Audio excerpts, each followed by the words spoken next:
I can hear you now, Bill. I can hear you. Yeah, we didn't have Bill's mic on. Can I sing a song? Heck yeah, we were gonna play you. That's on purpose. I get my guitar. Yeah. I saw this Well, we're not on yet, right? No. I saw this podcast. Well, can I correct you though?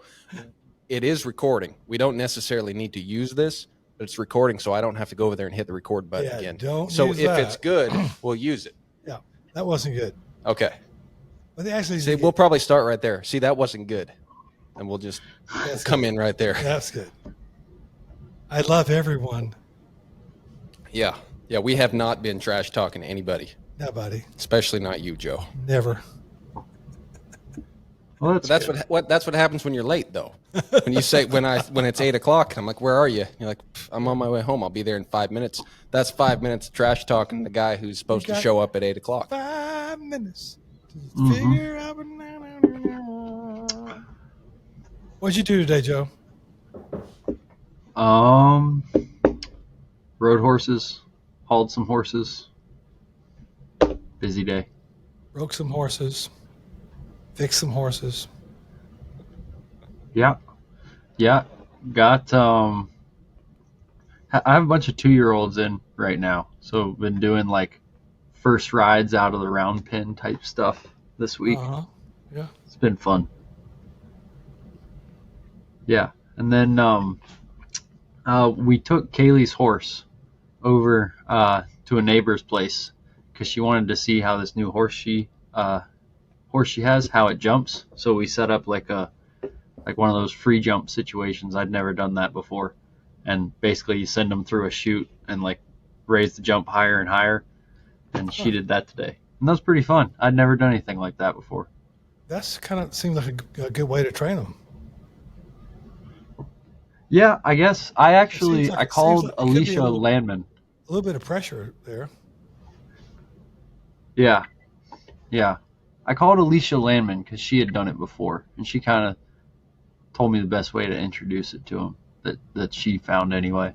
And so, but it was really interesting because once they figure out like there's peace on the other end of the chute, like you don't really even have to flag them. You kind of just like lead them up and like encourage them to go, and they just canter through themselves and then stop on the other end and wait. And a chute, are they just in like preferred panels? Well, yeah, I mean, I guess you could do that. What we did was we took like jump standards and just put poles like really high up on the side so they couldn't run out to either side, and put that up against one fence in the arena. And you kind of, I mean, it looks just like a wing you bring in cattle with, right? If they pushed on the of course the fence is not going to go anywhere, but the out toward the inside, if they were like resisted and kind of bumped up against it, it'd fall apart, right? Yeah, the pole would just get knocked down. Yeah. Yeah, I have a horse that would just push on that pole every time and run the other way. Yeah, so how do you keep them going to get them to go over the jump? So you get one person to kind of lead them in, and what Alicia told me to do is like take a flat plate halter and basically put a rope through that so that like you can lead them in and kind of trot them in hand, get them with you, and then that person just kind of slowly lets the rope slip out and slip through, and then another person, which was me, I come in behind them and kind of flag the horse through the inside of the chute. So the horse is already trotting, and as the person lets go, I kind of time it up that I ask the horse to step up to a canter, and then you put a little jump, and then about one stride away, then you put the bigger jump. And it kind of like teaches the horse with that little jump. They learn how to do the little jump, land, do a stride, and then jump, and it kind of gets them in a rhythm, and they kind of figured it out. But it was a 3-person deal because we had one person leading them in, I was flagging them, and then another person at the end to like catch them and pet on them and love on them and stuff. And then if you need another person to film it, you need 4 people. I tell you, Alicia's wants to come down here to another roping deal. When she comes down next time, I'm going to tell her to come a day early. We might do that with a few of the horses we have here. Make some jumpers. Yeah. Well, It was fun. it's not just jumping. It's just another thing to help their mind. Yeah. You get to Yeah. their feet. Get their mind. Well, it's just cool how much they can like it just to me it shows how much effort they'll put in if they know peace is guaranteed on the Oh other yeah, side, you know. that's like Buck says. The biggest thing you've got going for you to get anything done is peace. Horses love peace, like a cocaine addict loves cocaine. Yeah. Yeah. So that was Nothing I something I say, did that was a little different. and nothing I say is original. There's a few things I have to say is original. Most of it are things that I learned by being around Buck for 27 years. So, Few. I don't think we can say most of the original things on the podcast. no, Just gets kind of gotta have some kind of, might get a text about that. what do you call that? You gotta edit things. Yeah, self edit. Well, let's talk about Billy Money. We got Billy what'd Money you in the do house, today, right? Bill? Oh, I did kind of a mundane day. Probably wasn't as exciting as what you guys did. I just woke up. Well, my day started on Tuesday. I know the day's Thursday, but my day was about 48 hours instead of 24. I always wanted to have 48 hours in a day, and so I tried it out. So I got up and I had to do a little surgery, and I did, four cases maybe, got through around, they were quick surgeries. And I had to catch a plane in Atlanta at 12:15. And then I caught a plane in Atlanta and flew to Lexington. And then when I got into Lexington, I bought a new truck. And I selling my Freightliner for a King Ranch F450, all tricked out, And I picked it up. And then I was wishing that it came with a 10-year-old who could ride back with me and explain to me how to run it with all the gadgets, but I just had me. So sometimes I had to pull off the side of the road and figure out, how do I close that sunroof again, or how do I turn the lights on? But I've got a couple of grandkids coming this weekend, and I'm sure all I got to do is tell one of them is Liam, which means, William, Scottish, to have him drive around with me for 30 minutes, and he'll figure it all out and just teach me. But anyway, that's what I did. I drove back. It took him forever to get me out of there, and I left around 5, and then it was Lexington, Kentucky, and I got back here probably around 12 because of the traffic and the Chattanooga pile up, and the Atlanta was like, Atlanta was, you think in the middle of the night, Atlanta is going to be nice and smooth and easy, nobody out there. All the truckers decided to travel about 12 o'clock at night, and it's like Daytona 500 on it, 285, and I was just fortunate to get home alive without any scrapes. And then the crazy thing about it is you just can't make this stuff up. I'm figuring I got this new truck, I'm being very careful. I got the thing that buzzes when you get out of the lane. And I can't believe how often that thing buzzed. I mean, it was buzzing all the time. My wife says I never stay in the lane. And I think she's right. I just don't even realize I'm buzz here, buzz there, buzz there. It was like a bumblebee was there on my hands there. But anyway, so I got back. I got off the interstate. You guys know where Tingle and Torwart Road is coming here to the ranch at Stony Creek.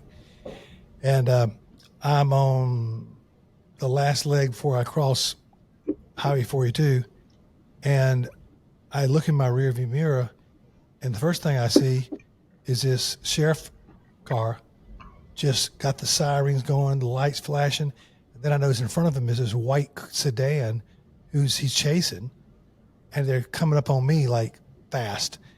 And I looked at there, and I just moved over to the right, and I bet you I felt the wind from his car. He must have been going 90 miles an hour. And he came so close to me, I can't imagine. I don't know why he didn't clip me. But you think, I thought, I've made it home, I'm safe. And I had the blue right for a mile from my house. Some kamikaze driver trying to take out my truck. But I called the deputy sheriff today. He didn't call me back. I just wanted to figure out what was going on there. So I'm sure he'll know. Yeah. But anyway, that's what I did. And then I went to work today, saw patients, and looked at a new office space, and then came back home. Does that pickup have the steering assist too? Yeah. Where it buzzes and then it kind of kicks your steering back to the center? Yeah, it has all that. I just don't know how to turn it on. You take a little nap for a while? Just let it I would love to take a nap. Self-center on the road? I like to climb in the back seat and take a nap. I knew this guy from Saudi Arabia that bought a Bluebird bus, and we take care of the Bluebird Body Company and all their workers' comp problems. And I know the family. My dad knew the family. He was also an orthopedic surgeon. He took care of all their problems too. And this true story, he bought the Wonder Lodge. Was going back down to Florida where he's going to put it on a ship and take it to Saudi Arabia. He's going down the interstate, and he actually put it on cruise control. This is a true story. And he walked back to make a cup of coffee. And then noticed that he was in the middle of the median, going about 75 miles an hour. And he rushed up front. And he would have been okay if he had just gradually turned the wheel to the right, but he jerked it and he flipped his brand new Wonder Lodge upside down. Dang. Yeah. Dang. Well, you know what? That goes to say it's all about the knowledge. Yeah. Idiocracy pays. It's just kind of a negative payment. Oh, well. Yeah, so that's what I did. Cool. Yeah. So that is a 48-hour day. You just kind of had a nap in the middle. Not much of one, yeah, but yeah. Going. But I got a new truck, and I'm selling my Freightliner. And how do you like that pickup? That's got a 10-speed, right? The 10-speed transmission. Yeah, it's got a lot of power. Yeah. I'm not sure what the horsepower is. I'm not, with trucks, I'm just kind of, not that knowledgeable. But I know it's over 400 horsepower. And all I know is that when I stepped on the pedal, it went way faster than I thought it was. Because you've had like semi-type trucks. Yeah. For towing for years, right? Yeah. When's the last time you had just a regular dually pickup to tow with? Oh, that was probably, I know, Scott Stokes and I, good friend of mine, put a shout out to Scott. We took a trip out west. I've been riding horses for about 4 years. Green bean, didn't know anything. 4 years, I didn't know nothing really. I mean, I thought I knew a lot. I didn't know anything. I learned a lot of physical things, but I didn't really know a lot.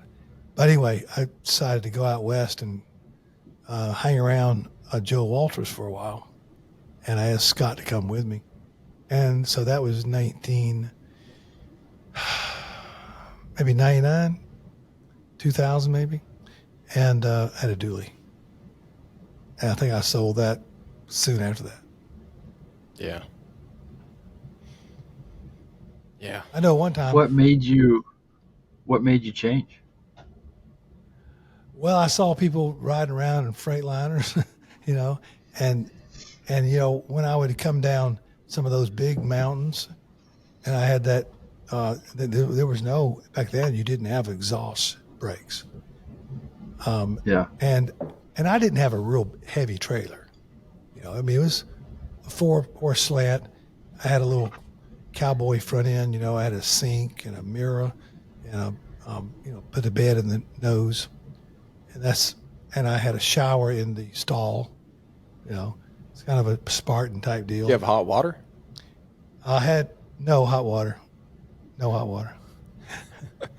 So that was I was just trying to be Spartan, I could have afforded more, but, I was just convinced that I needed to be Spartan. And now looking back on it, heck, I should have gotten a really nice trailer.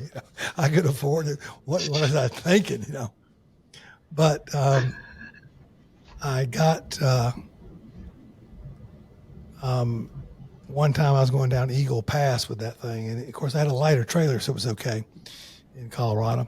But that convinced me I need to step it up. And Buck was talking to me too, and said, yeah, you need something that's got some exhaust brake power. But back then, nobody had that. And the first time I had a truck that had an exhaust brake was 2006. And that's the Dodge Ranch truck we have here now. And that was pretty cool. But now the exhaust braking system they have on these F-450s is equal to my Freightliner, and the horsepower is much greater. Yeah, they've done a phenomenal job. I was looking under that pickup. I mean, your calipers are that big on your brakes. Yeah, that thing's crazy. insane. It's crazy. And then they've made it an aluminum truck, so they've taken all that extra weight and put it into the frame. It's crazy. So it's real grounded. But yeah, I'm just not into trucks. I'd rather hang around people who know a lot more about trucks than I do, like Ben, and just have them tell me the information. Yeah. I really don't want to learn truckmanship. I just want to drive it. But you want to get there alive. I want to get there alive. All your I want horses to be alive. knowledgeable enough to, Yeah. not get in big trouble. Exactly. Are there parallels there between horsemanship? Yeah, I would say so. I know this. There's horsemanship that comes into play when you're driving your rig with horses and your trailer, and some people have no idea that they're working their horses while they're driving their trailer. Respect for the animal in the back of the trailer. Nice, easy, smooth stops. Don't make turns on two wheels. And then when they unload them at the place where they finally get there, they're wondering why they're so jumpy and bracy and jump out of the back. And the next morning, they kind of got all kind of problems with their flexions. Yeah. They just got thrown to the wolves for 8 hours on a trailer. Yeah. I was that way at one time. What made you change? I hate to say this. Because I don't want to give him too much credit, but Buck told me we were driving someplace, and he says, "Hey man, what are you doing?" Oh, okay. So again. Yeah. Well, it's pretty wild. All you have to have is a driver's license and enough money to own a horse and a trailer, and you can hop on the road, go down the road. I mean, there's guys, and if you call them out on how they drive, and they say, well, man, I didn't know I was driving a Corvette before I bought this truck and trailer. I had no idea. Yeah, Isn't that crazy? I believe you just hop in there and go. You can do all this great thing with your horse, and you can lose it on the trailer. Yeah. Yeah. Well, and also, like, if you get a nice truck with all that horsepower and all that stuff, it can pull the trailer, and it can feel like you're driving a Corvette, because it's like, man, that trailer's so light back there. Yeah. But like, it's one thing if you have a big old loaded up trailer and you're like, okay, I got to take it slow because it's like a heavy load and we're doing all this stuff. But yeah, having the presence of mind when you have all that horsepower and all that braking power, that I noticed that the first time I got, like, basically when I finally got to drive a truck from this century, from the 21st century, which was like only 5 years ago or something like that. And it felt way different. And maybe the first couple times I drove it, I was like, oh, this is great. And then I was like, I probably am jerking these horses around a little too much. Yeah. It's just having a realization about it. Yeah. I don't think a lot of people are educated, and a lot of people don't find out until their vehicle breaks contact with the ground, and then they have respect for the inertia that their truck and trailer has. I remember, this is true confessions tonight. Yeah. Yeah. Okay. So I remember I was going to this ranch, and we were going to be branding. It was in New Mexico, and it had rained like crazy. And I called ahead, and they said, "Hey, nobody's making it in. The road's really slippery and muddy, and nobody's making it in. You're probably just going to have to park your trailer, get on one horse, pony the rest of them in, and then tomorrow morning maybe we can get the tractor and get everybody in." Well, to me, in 2000, it was all about, testosterone challenge. Tell me I can't make it in, cowboy up. It's like I'm riding a bronc ride on my trailer and truck. And I hit into that ranch and put the pedal down and plowing through. There were trailers, stuck in the middle on the side of the road. I'd go by them. I mean, I was an idiot, and I didn't hit any trailers. I did the obstacle course very well, and I made it in. I got in, and everybody said, "Oh man, you made it in." I did, yeah. Wasn't much trouble, and then of course I get my horses off the trailer, and they're like, all wired up, and the next morning it was about the same. That was so stupid. Just not a whole lot of knowledge. Man, because in those early days you were working full time, weren't you? Yeah, I was busy. I still don't understand how you fit all that in. You were going out there and working. I don't know how I did either. I had a very strong desire to be a good horseman. Once I saw I was in the Olympics, and once I saw those horses in the Olympics, and I saw somebody, I'm not sure who it was, demonstrate natural horseman, whatever that was, but it kind of piqued my interest. I was just there at the Olympics to take care of all the injured athletes.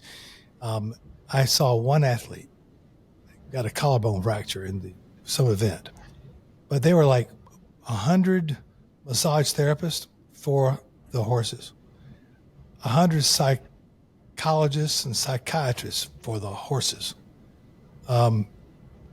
Just amazing amount of people there to assist the horses, but it just kind of piqued my interest. So I started reading then. And that kind of what got my interest peaked to look further. Yeah. No, it's fascinating. That's why I like. He's still here. Sometimes our service goes down a little bit, and then we can't see him. I thought he could see us. I thought he was just a question mark now. Nah, he's there. Oh, he's there. Okay. But yeah. I mean, that's something that's impressed me about you. I like being around you because you had that drive then, and you still have that now. When you get home late, you'll be doing whatever you're doing, and you're like, saddle up, this horse and that horse, and I'm going to ride for a while. Now, it's really important to be around people like that because you see people come and go, and in whatever you're doing, right? And we say come and go like horsemanship is the end all be all. Well, it kind of is for us. But if someone else was doing something else, they'd have to find some people to be around that were as passionate and as devoted like someone like you is. Well, because if you're around wishy-washy people that just kind of like it for a little while and take off, you have to be a zealot. Get anything done. You have to be a zealot. Yeah. But then also you have to have some balance too. I got to take care of my wife and my relationships. Nancy, we have like miniature Datsuns. So she put a miniature Datsun bell on the back porch, and I'd be down there, for hours and hours and hours. And she told me if I ring the bell, it's kind of like not an option.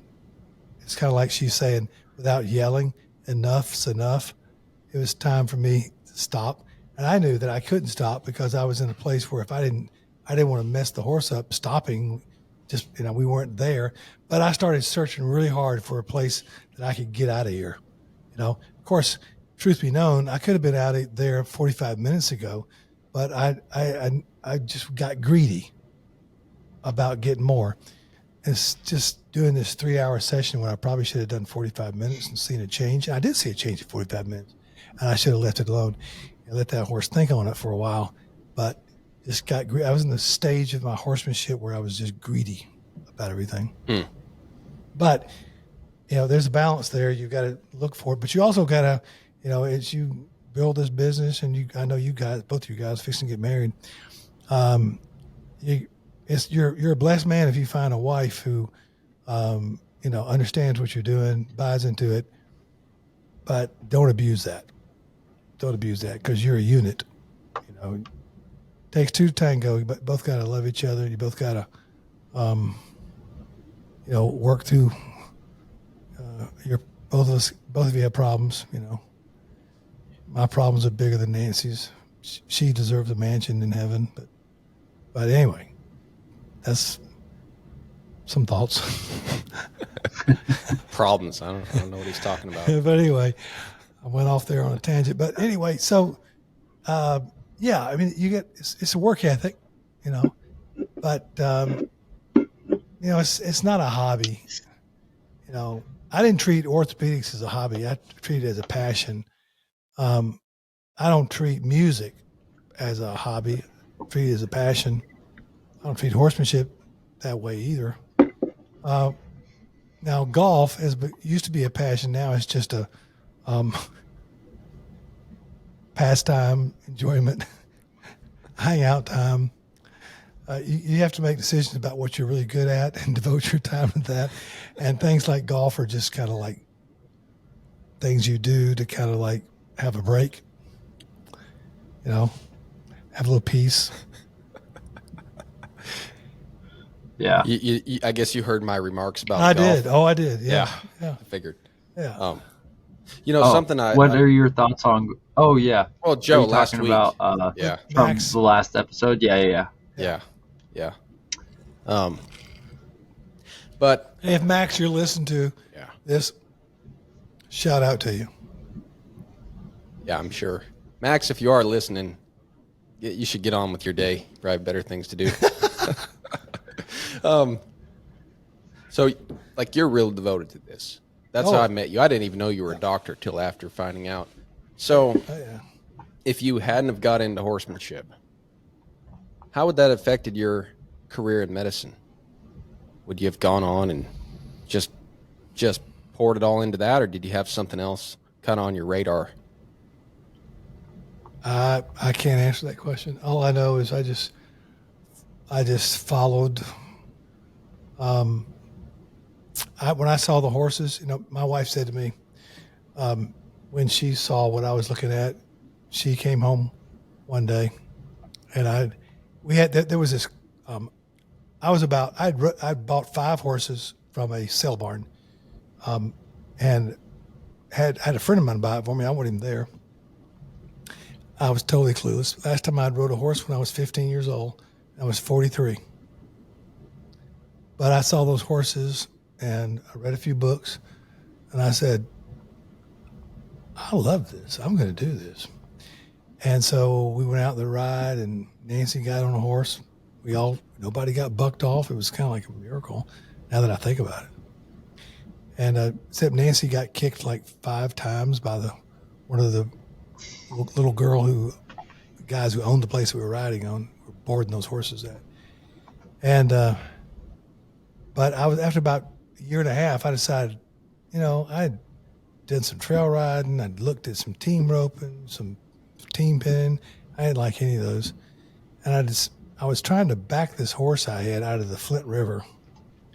And this person who had been to quite a few Buck Brannaman clinics said to me, she was a friend of mine, Katie Maddox, she's an anesthesiologist.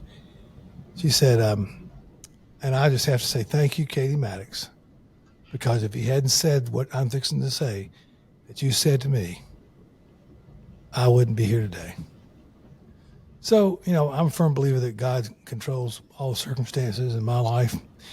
But it's easy to direct a moving object, and I've never been standing still. So she said, you would really benefit from going to a Buck Brannaman clinic. I said, well, why? Well, he'll teach you how to back a horse. That'd be good, because I couldn't find anybody else who knew how to back a horse. So I decided this wasn't Buck, it was a friend of his that was doing a clinic in the area. And I said, well, I don't think I need it, but I'm going to send my wife and my youngest daughter.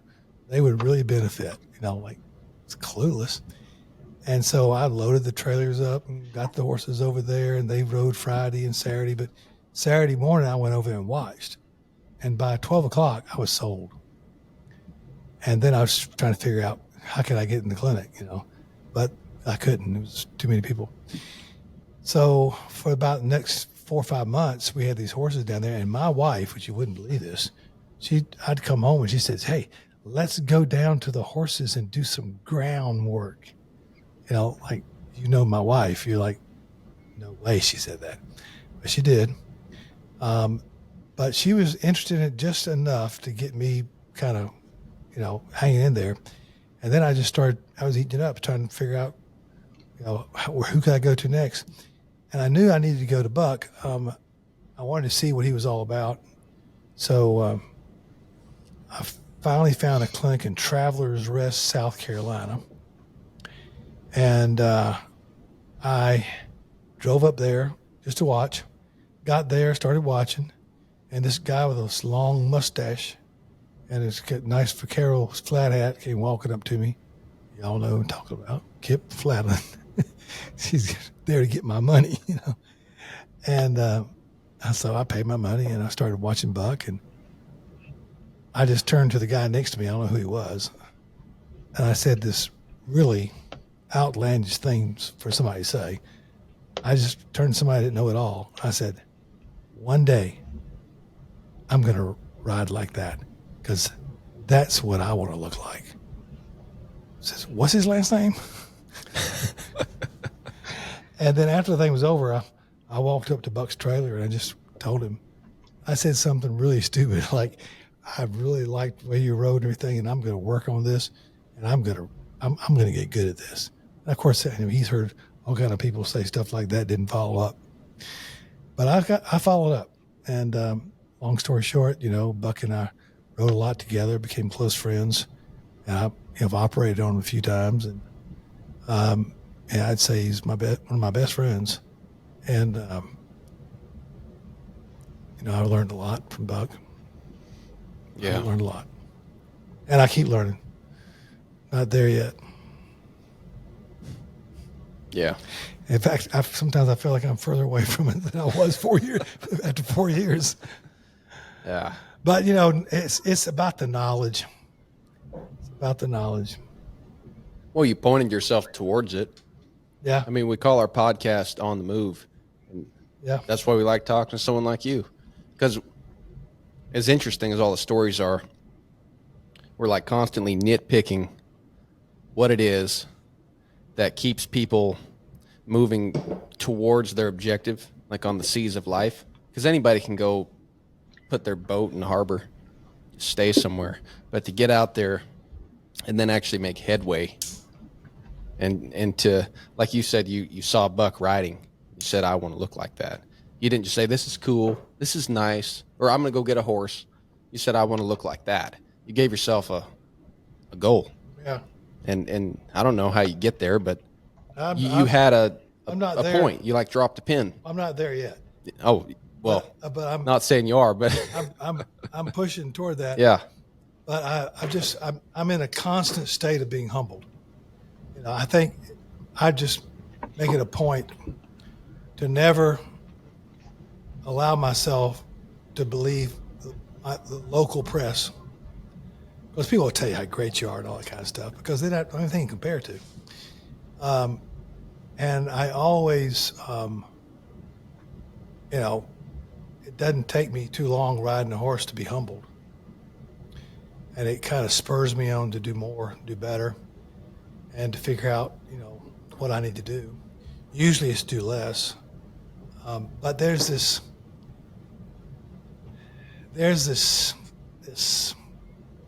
thing. You can't, they're on video, are they? Kind of, yeah. Yeah, they're going to see you on video. All right, so there's this thing, this feel, we want to call it feel, but it's, you can't teach it. It's something that you search for. And sometimes you kind of think you got something going on, and then something happens, and maybe by mistake, you kind of fall into this, things work out. Basically what that means, you got your timing right, you were balanced with your horse, and everything just got, just so light and balanced. And you just kind of sit back and kind of takes your breath away, and you just try to remember that. And so you can, say, I want to feel that again. Yeah.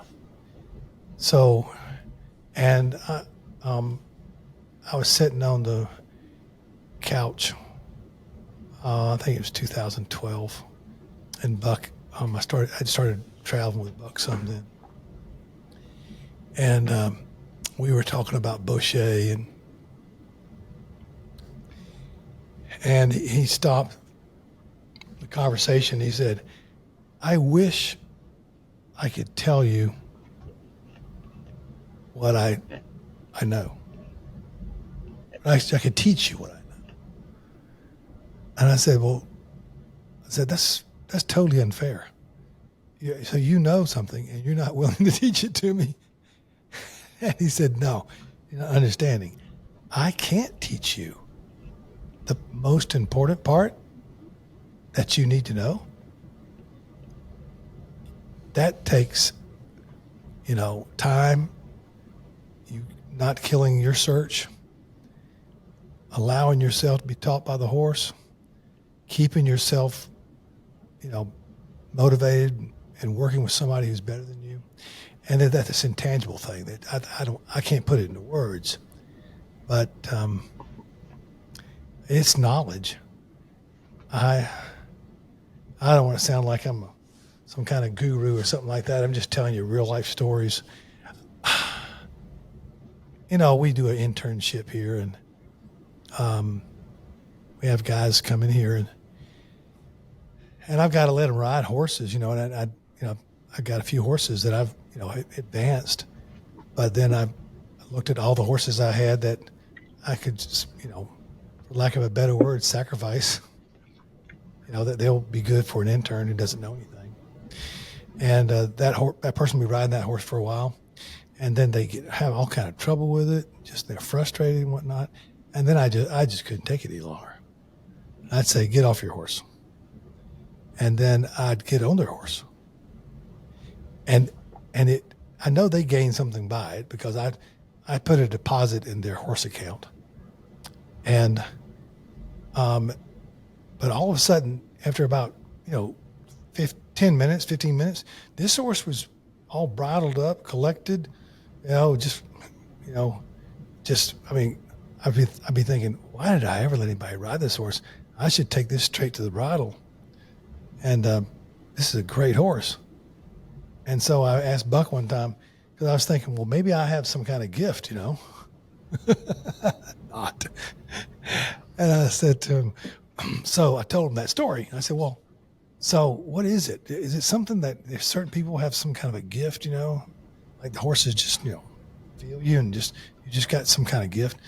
He started laughing. He says, no, you don't have a gift. But what you do have is knowledge. And not just what's something you can read in a book, but you got to be careful. You don't kill the search in the horse, and you don't kill the search in you. And you put those two things together, there's this thing that happens where you start feeling the movements of the horse, and I can't articulate it. I don't know how to articulate it.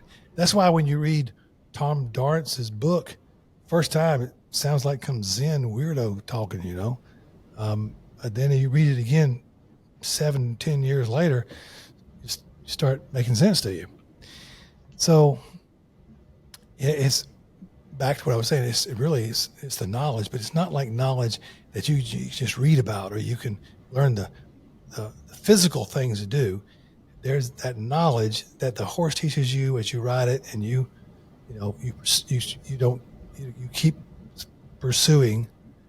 You don't kill the search in yourself. Don't allow that to be killed. You don't kill it in the horse, and it happens. And it's by small increments. And maybe I was talking to Noah one day, and we were talking about performance horses, and I was asking him, do you ever want to do that and everything? And Noah said something great, because I needed to hear him say that, because I was thinking about a lot of things. He said, the greatest applause I ever get and the most applause I ever want is when I'm working on something and I've just been working on this deal and it's just not happening. And I'm thinking I'm just going to be this way. And it's like 2 years, maybe I'm on this deal. And then all of a sudden, I just kind of the stars align, and it happens. And it takes my breath away, and I sit on my horse weeping because the emotion, you guys know what it is, the emotions to get that, it's not plastic. It's not, it's not some manufactured thing. It's real. It's emotional. And gosh, I don't know I've never experienced that with anything but a horse, in the animal world. And he said, the only applause I need, that's the applause I need right there. The trees, the atmosphere, the horse. I don't need to crowd a bunch of people, clapping, saying you're amazing. And I thought that was pretty cool. Yeah. Here's a question for you, Bill. And because you've been searching at this for a long time, and you were talking about how there's things that you kind of have to just do through practice, right? You can't, like you said, someone can't articulate it to you. Do you ever feel like, maybe not now, but in the beginning you had to learn to strike a balance between maybe searching for the answer from an outside source and just working at it?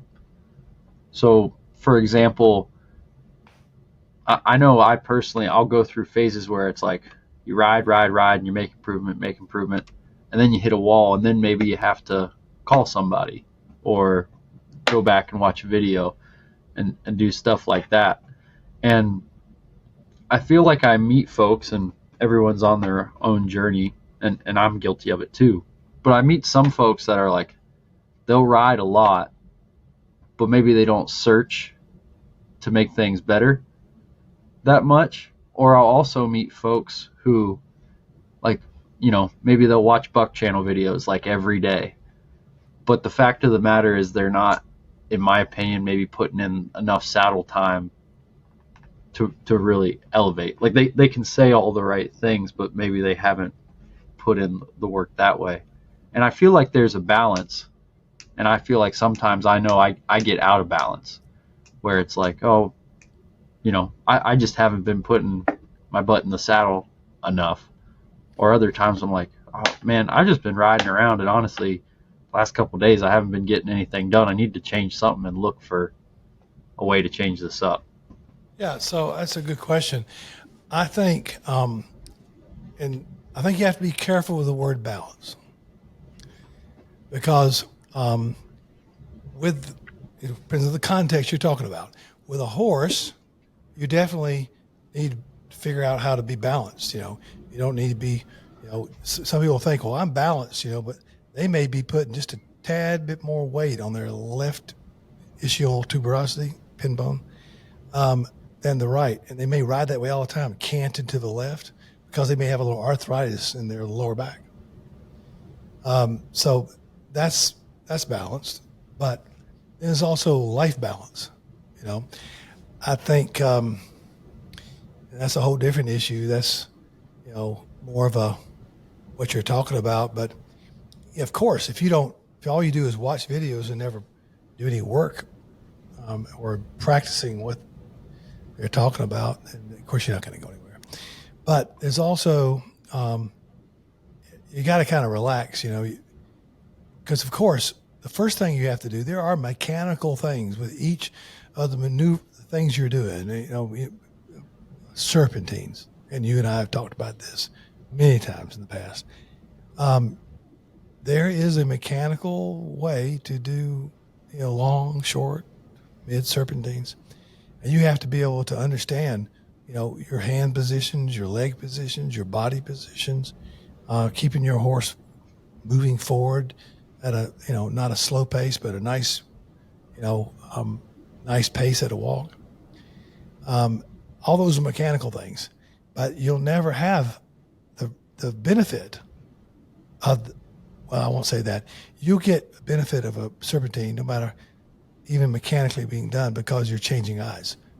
But you're never going to get the real juice out of it until there's that other thing that happens where you're starting to feel it from your core, and the horse is feeling back to you. And I flow in and out of that depending on what day it is. But it's a mechanical thing. There are certain mechanical things you have to know. All right, hindquarters, front end. You got to understand where your legs need to be. Your support rein, you're going to the right, your left leg be forward. And then, getting your hands in front of the horn, your hands behind your back, and to be able to have that horse feel. I can do 1, 2, 1, 1, 2, and 3, 4. I could do 1, 2, 3, and then step the front end 1, 2. Or you could do hindquarters 1, 2, 3, 4, front 1. And have that horse tuned up with you, knowing where the feet are. So you already know the mechanical things, but then to be able to get the feel about that, the horse feeling back to you, and just what Ray said, you feel love the horse, for the horse, you both feel together. All that stuff's in there. But I think I didn't realize after 5 or 6 years that I was still just mechanical. That's why it was like 25 years, of working on this before I ever decided to teach anybody. I didn't feel like I really had the oomph behind it to really teach somebody. And then, now I'm, giving some lessons and doing a few small clinics. But, I'm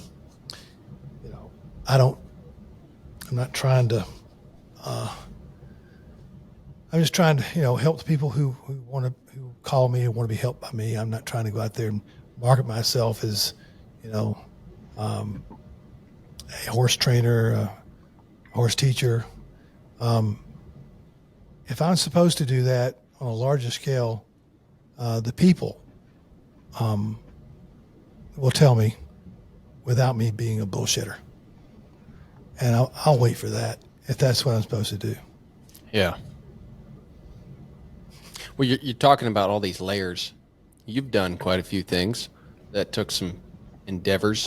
Took some grit, some hard work to do it.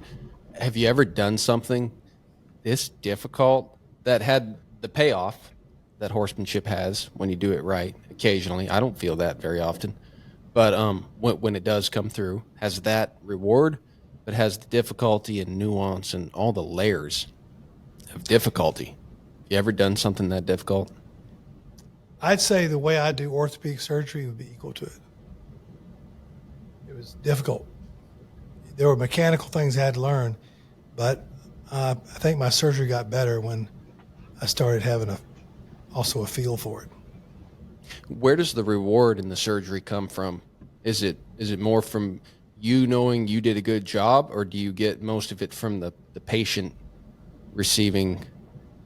Well, your patients will tell you if you're doing a good job. Yeah. And I think the most important part of being a physician is that your personal feedback and your relationships with the patient. And that's true also with a horse. It's just no small thing. We see it all the time here. And this is just, I'm just a parrot, but I've also lived it. So it's not something that comes from down deep.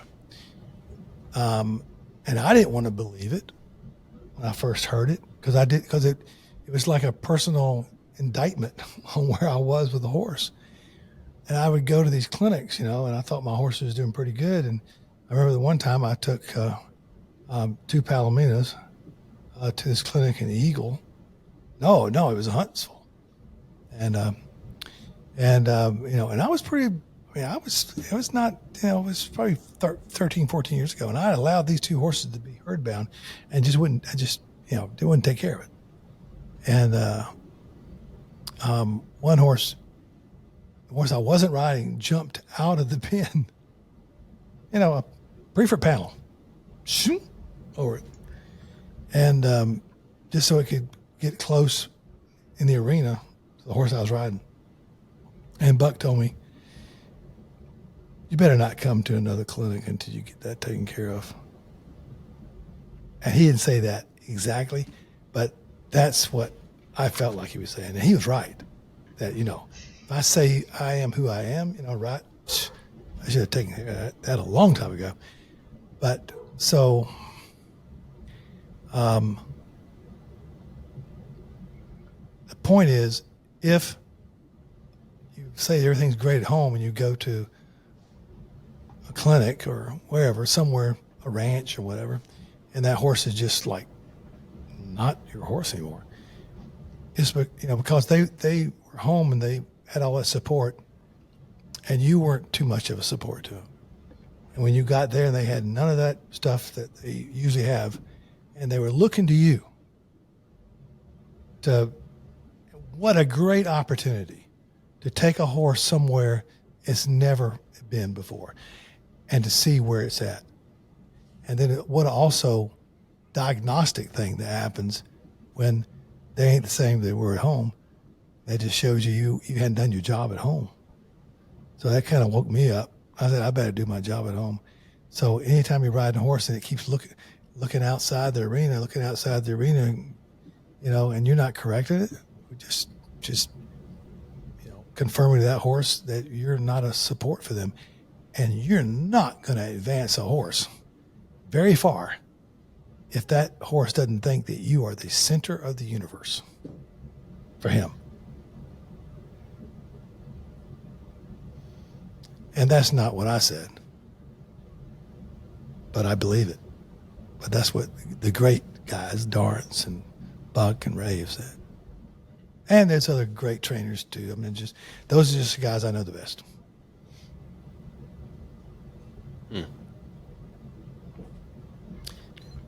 So, just make yourself the center of the universe. That's right. Problem solved. Well, now you can take that out of context. Bill Barnes said you need to be the center of the universe. I'm not saying that. I'm just saying it's kind of like that for the horse. Yeah. For the horse. Yeah. Well, so to tie it back to medicine a little bit, you got into horsemanship from an occupation where if you kind of did a half-assed job, it's not just having an unhappy customer or having a bad day at work. You just did malpractice on a human being. So that's not really an option, right? Well, I think you could get by. I think you could get by doing in some circles, doing an okay job, but have a great bedside manner. Yeah, that's weird. You could, because people, they just want to be loved. I mean, is that weird? Because you can say that in almost. You could be a horse trainer and do that. You could ride horses for the public, and if people just really, really liked you, you could be okay. You could be like a C+. And if you were just weird's probably the wrong word, but it's not right. Yeah, I'm not sure. Right? I'm not sure in today's world that if somebody called me a horse trainer, that might be an insult. Yeah. But anyway. But basically, you were saying the center of the world. Like, there's a lot of people, even if they had the same passion you had to get into horsemanship, they might not have the same background. So they might have a lot of passion, but they just ride and they hope things go for the best and they give it their all, and that's the end of it. But if you're coming from an intense background of your operation needs to go quite well, then you're going to get on a horse, and now he's the center of your universe. It makes sense, because you got to be focused. Like you've talked about that before, about being in surgery and how you're a different person. You're the captain of the ship. Yeah. You run things. You don't joke around. You hand me this if I ask you. You stand over that. You leave the room if you decide someone's you only joke around. Yeah. When things are going tremendous and no problems, and there's a moment where you can say something funny. Yeah. But then you got to get back to business. Yeah. But that's kind of. I don't even like playing. Everybody wonders because I'm such musician and songwriter and singer and whatnot, and I don't play music in the operating room. They're always flabbergasted. Why don't you play music in the operating room, Dr. Barnes?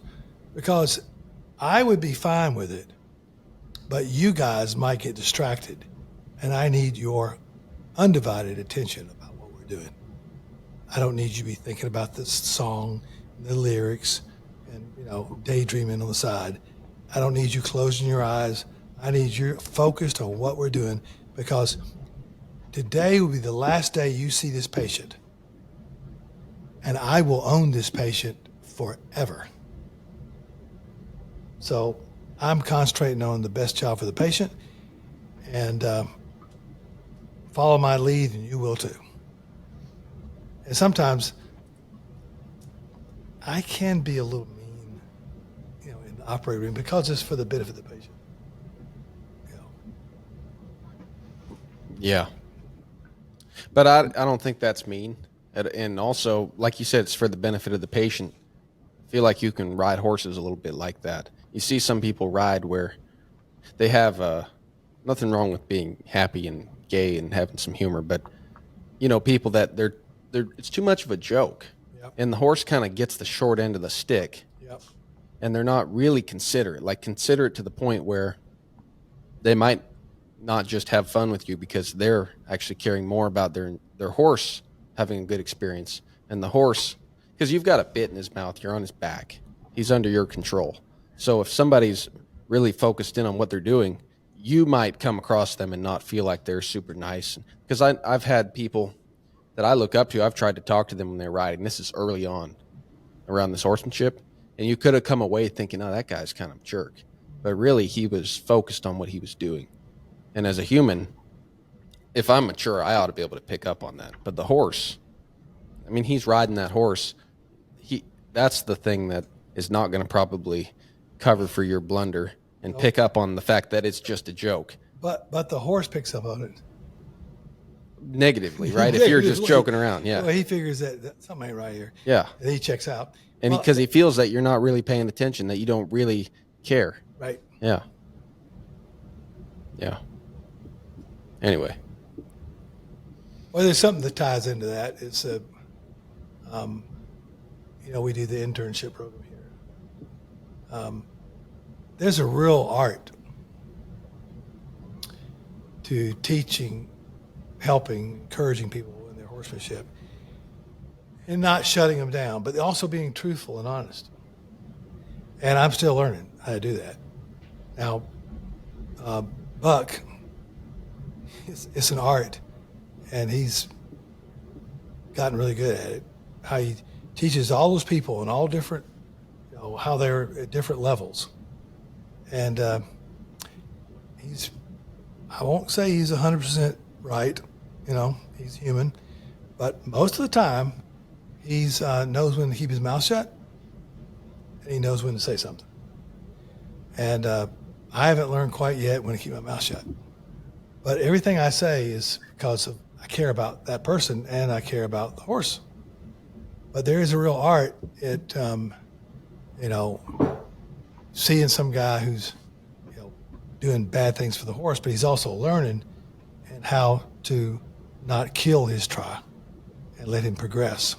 But at the same time, you're trying to take care of the horse too. And that's a balance act. That's an art.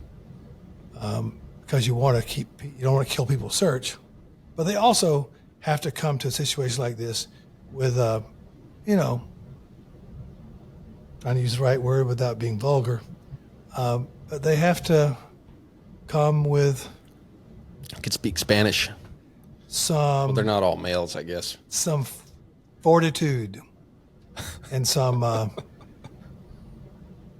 these cats would wear the big panties, the big boy panties, or girl, whatever it is. They just have to, man up or girl up. This is not something that's easy. And nothing is ever said to you that is not meant for the betterment of you and the horse. Do you feel like from Yes, I do. an early age, from an early age, do you feel like, because I think people that get good at this, or like you were saying, when you're operating things like that, you almost have to have that like Doberman like focus, that ability to really be willing to commit yourself to something. And I felt like, me personally, I don't know that I'm a shining example, but I know that I've always kind of had the ability to, like, if I set a goal, I can like 100% throw myself into something. Now it might it Yeah, might be at the sacrifice of the other aspects of my life, but I can do that. I can like I, 100% dedicate myself to something. I totally agree with that. You've got that. Yeah. But Yeah, I'm saying, do you you feel have. like you had that, or did you have to develop it? I wish my dad was here, and you could answer. You could ask him. Why did he develop that in you? Oh boy, now we got something to unpack. You just brought up Daddy. Yeah. No, I mean, I'll just tell you one story. It'll sum the whole thing up, and you can't ask me more questions about this. My dad, when we farmed, had cattle, we had crops, and whatnot, and my dad wouldn't let me play any football or do anything. At the end of every afternoon, I had to go up to the farm and feed or build a fence or baling hay or picking pigweed out of a 150-acre circular irrigation field where he planted 2 rows of squash, zucchini squash. Of course, then it's 150-acre round. Once they're ready to pick, when you went down one row and you came back the other row, when you got through that, you were ready to go down the other row, and you could be constantly picking forever because they grew so fast. But anyway, so my dad, I was always trying to figure out how to get out of work. I was always trying to negotiate with him to pay me more per hour. If it rained, I would say, well, it's raining, we can't work anymore. It'd be 2:00, it'd be sunshine by 3. But I'd figure out we need to leave. It's raining. We can't do any more work. So I was always trying to figure out how to get out of work. And something happened to me in college and medical school, of course. It was very hard. And then I came. I trained with Dr. Jimmy Andrews, who's runs a fellowship in sports medicine, and he kind of is a mentor to me and kind of lit the fire in me. And so I built this, sports medicine complex surgery center. The first CON for a surgery center in the state of Georgia. And I wasn't as successful as I'd like to have been, but I definitely showed the way for a lot of the people in Georgia that they didn't have to rely on the hospital anymore. So, I helped other surgeons realize that they had more potential than they realized they had, I hope. And that's good. But my dad, after I did all that, and he just he came to me one day, he looked at me, we were planting some walnut trees or something. And he said, "You are such the laziest kid. And I don't know what happened to you, but I never would have imagined you would have been like a crazy hard worker that you are."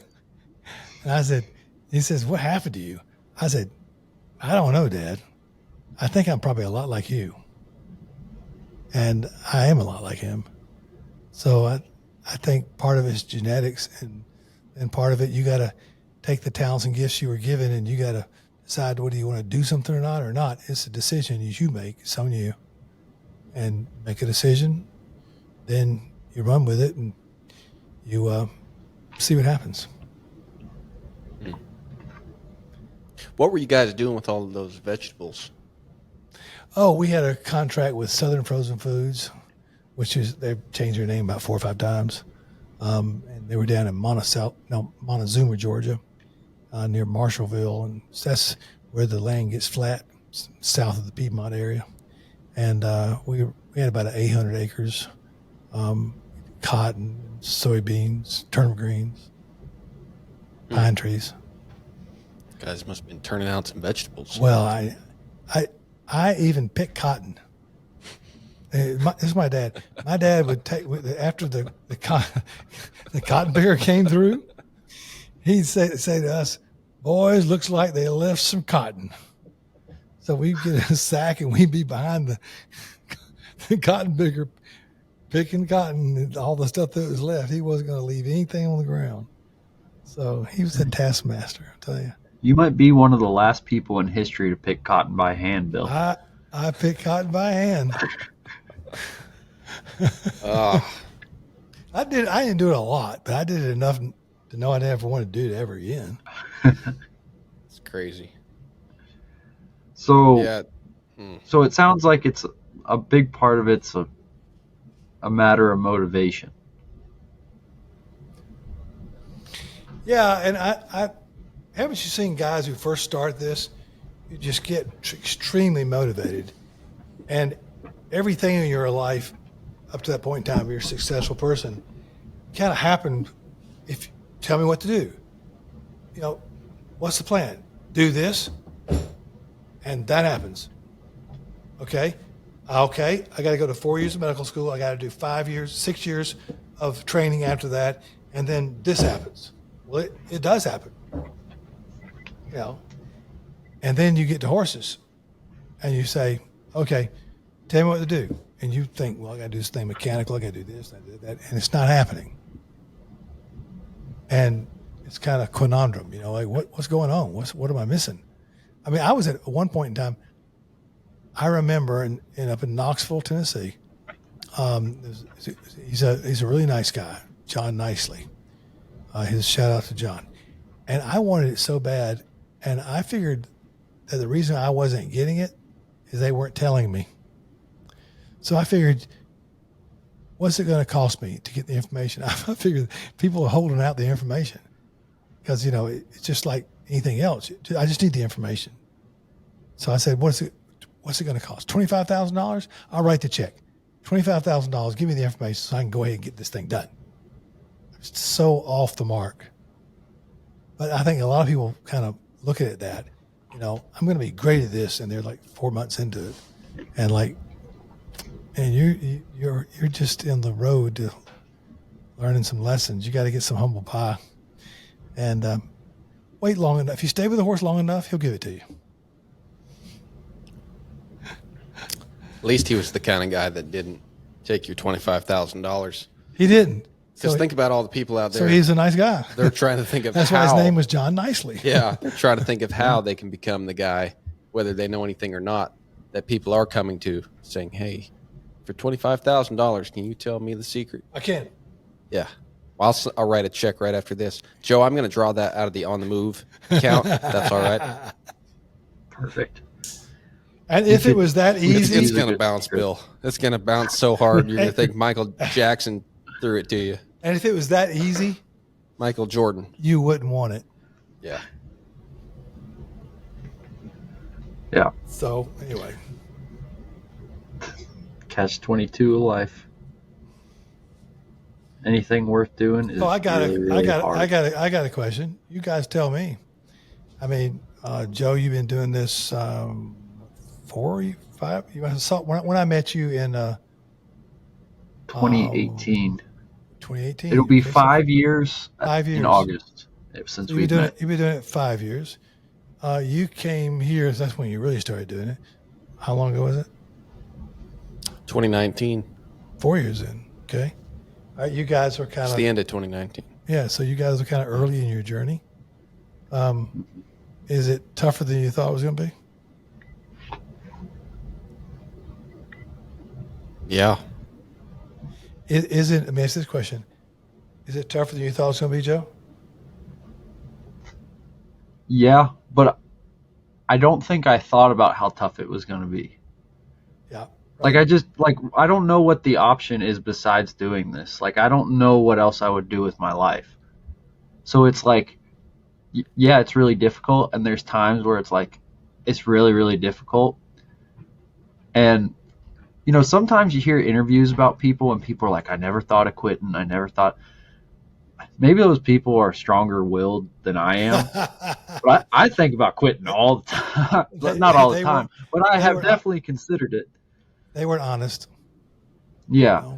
I've thought, I'm like, man, I'm going to I'm going to sell all these saddles, and I'm going to get a new personality trait. I'm going to do something else with my life, And then, if you sit there and kind of think it out for long enough, it's like, I don't know what else I would do.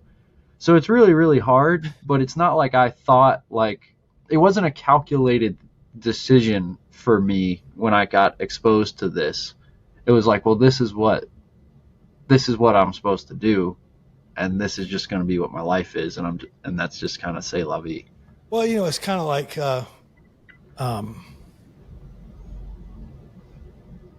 I mean, if you're gonna stick with it for the rest of your life, it's almost like a calling. Yeah. You know, somebody told me one time, being a physician is a calling. I don't, being a pastor is a calling. I don't think it's, an occupation and whatnot. Doesn't necessarily align itself with a few occupations. I mean, it's just life. I believe, my belief, and it's just my belief, my opinion, that everything I've done in my life has been under the direction of my God. And of course, I mess up the plan quite often, but if you look at the whole pathway,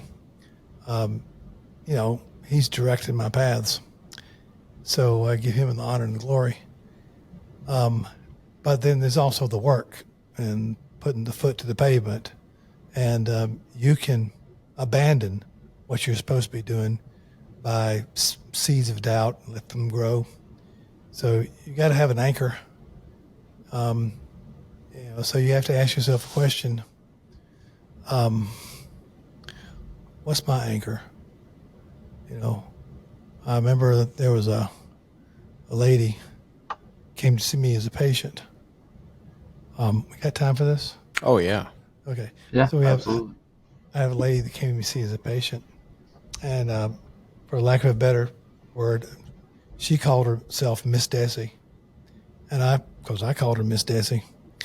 And she was just a grand lady. And she lived in Milledgeville, Georgia. And I had the best time when she come to the office. She's, lighthearted and so appreciative of what we were doing with her. And I had replaced both of her knees. And it had been in there way longer than it's supposed to last, like 25 years.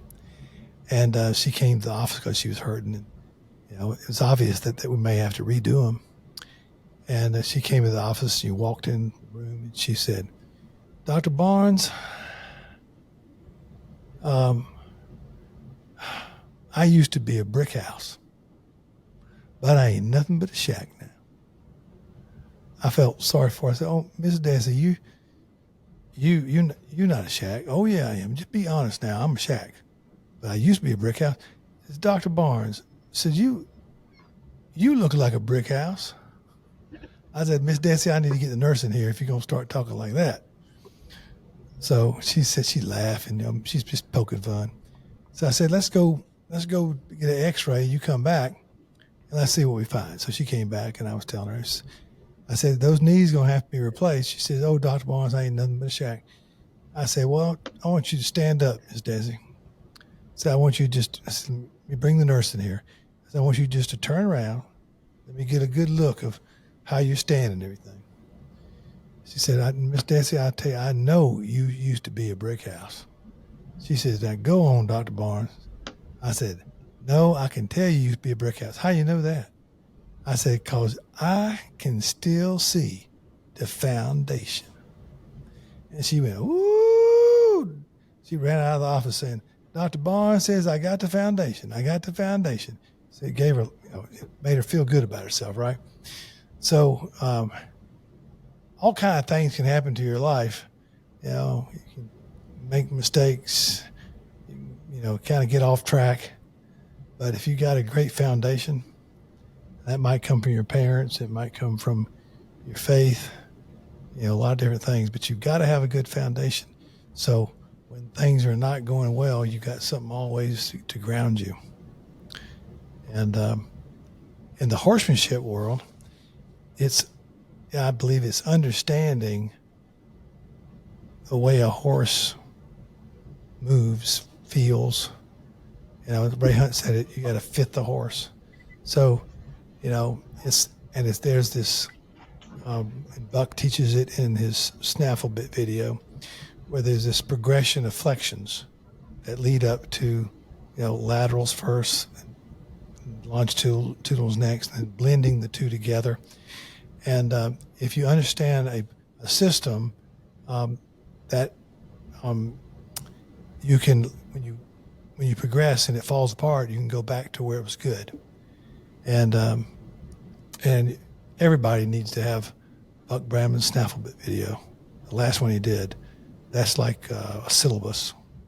And there's other guys who have great stuff too. But I just know about this one, and I believe that Buck has got a lot of things figured out. But you got to have that foundation to go back to. No man's an island, and you got to depend on each other. I'm preaching now, so I'm going to be quiet. Yeah. I'm going to pass the offering plate here in a minute. Yeah, by all means. Yeah. Yeah, I don't think that I ever thought it would be easy. But I don't think you realize how hard it is. You know how we talk about this being like an ice cube on a marble countertop, and you're trying to grab it, and you just barely get your fingers around it. You start squeezing, and that thing goes away. And I think the first time that happens to you, that's when you've got to make a choice if you're going to just look at it for a little while and then leave and do something else, or if you're going to go after it and try to get it again. And then when it slips out of your fingers, you're going to go again. And then that's why sometimes people don't understand your life, because you're over there at this counter just trying to pick up this ice cube you can't pick up. But that's kind of the choice, is every time it slips away, you don't give up. You keep on keeping on. And I think that first time that you think you have a firm grasp, and then you do, but it's an empty sack. And that's where you kind of go, oh.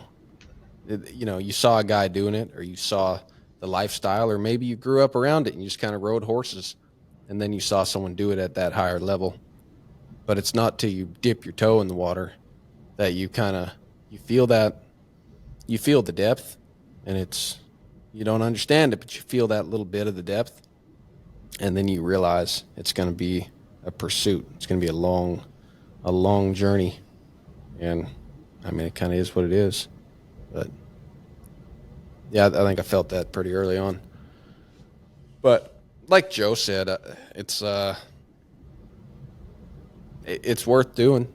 There's not anything that I don't know. I think there are higher things in my life that I see worth pursuing. Like you've been talking about relationships, mm-hmm. and my spiritual life. Like that is more important to me. But in terms of what I do with my hands every day, it's like you have different layers to your life, right? Yeah. And that layer where horsemanship fits, and you're I don't see anything better to do in that slot. And you're fixing to enter into a huge layer in your life, right? Yeah. Yeah. What is that? Yeah. What's happening in January? I'm getting married. You're getting married? Yeah. Yeah, and I want to take some credit here, because I introduced you to your future wife. Yeah. Big shout out to Bill. That's right. This next to my wife, the sweetest little thing that ever lived. Just shout out to Helen. Yep. So, and Joe just got engaged, right? Yeah. Say yeah, Joe. Like 2 weeks ago. Well, your video was on pause, and you were looking at us with this spaced out look. So we didn't hear that. We were worried for a minute. Yeah, you can tell we're just super overjoyed. We don't know what to do with ourselves. We're like the two happiest guys you've ever met. You guys are like two deers in the headlight.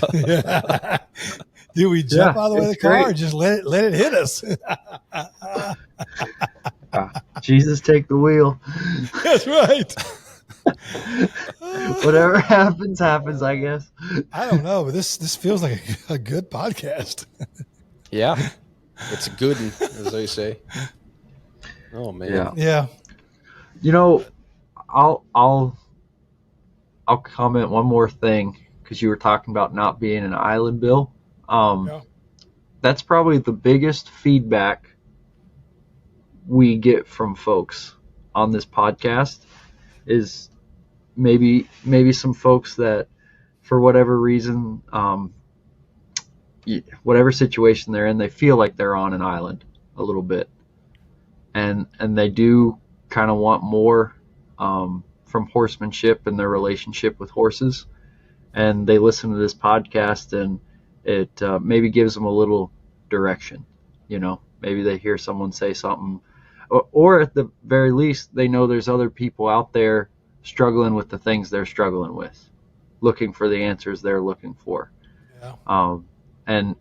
And having this sense of there are peers out there for me in that respect, people really like that. They respond to that. I don't know. I guess that's just human nature. You like to feel like there's other people pulling in the same direction as you when you're trying to find something. But in terms of this podcast, that's been the biggest feedback we've gotten from people.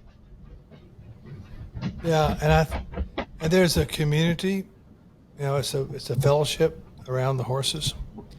You just need to make sure that when you want to get some knowledge, that you hook up with somebody has a history and credible, and somewhere that you have a place that you can ask questions, and it's a safe place to be. And it's not about somebody trying to take your money, but it's somebody who sincerely wants to help you and give you some knowledge. But it's like Amen. It's like a university. You are not going to get a college education without paying for it. It's not, and you will not appreciate it, and you won't learn as much unless you invest in yourself. And it's gonna take some cash to do that. So you just got to figure out the best way for you to do that. And if you really want it bad, you'll figure it out.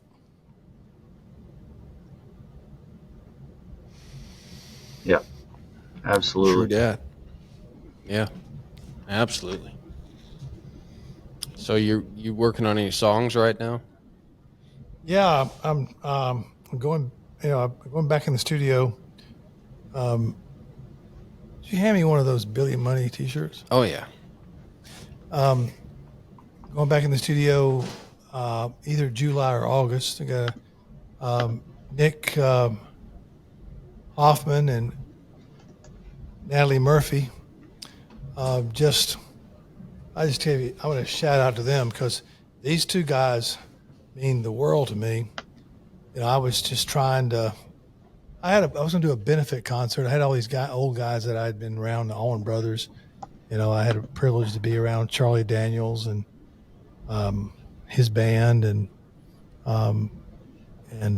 Larry Howard, who was lead guitar player for Grinder Switch. And I came into town, in the late '80s, and met all these people. And we had a little writing studio here, and one thing led to the next. And I was in Nashville in the middle '90s, and I was working with Dickie Lee with Polygram Records, and we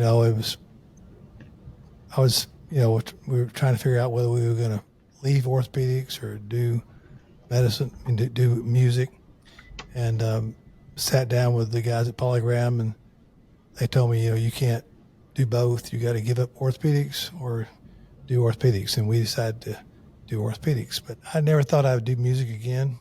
I majored music and biology at Virginia Tech, and that's one thing that Joe and I have in common. Joe went to Virginia Tech, and his mom was the head of the equestrian, right? Yeah, she ran the riding program there. Riding program.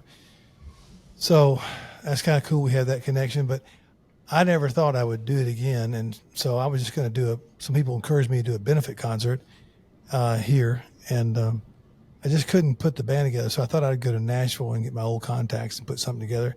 And I met Natalie Murphy, and go to Spotify to listen to her stuff. She's awesome, and she's playing fiddle now with Pam Tillis and Lori Morgan.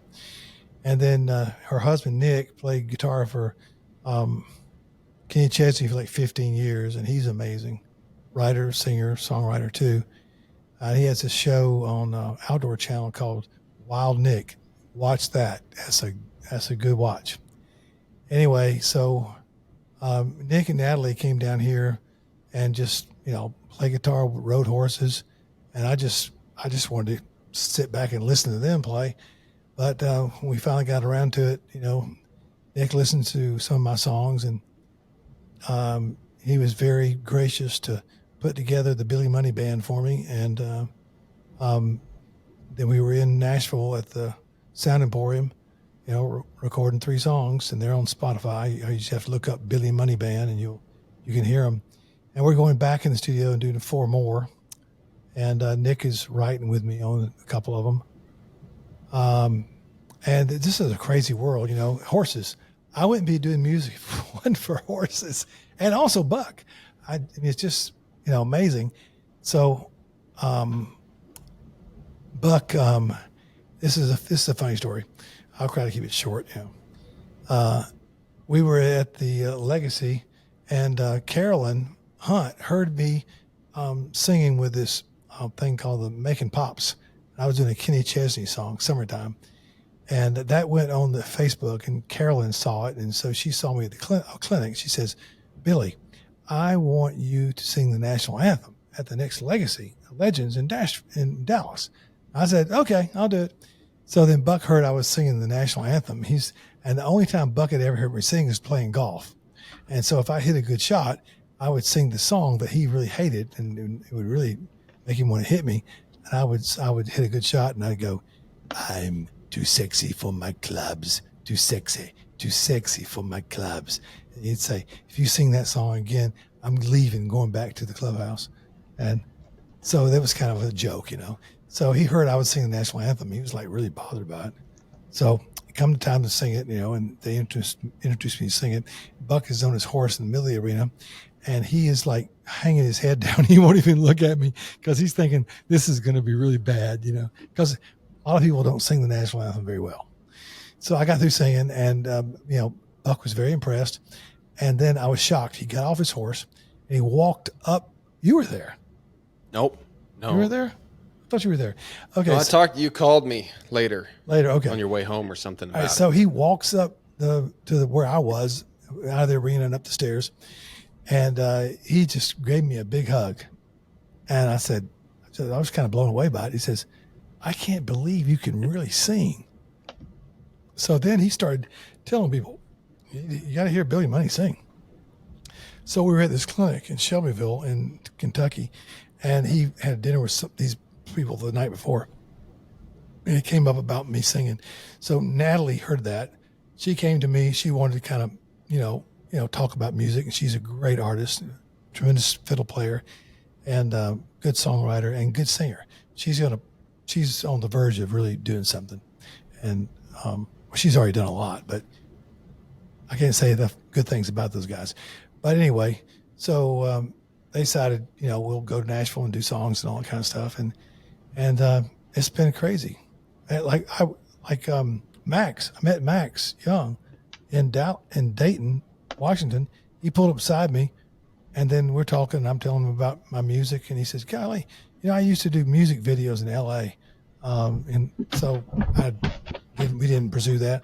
And then after the songs came out, he called me up and he says, hey, I want to do a music video on Nancy's song and Dip and Chew.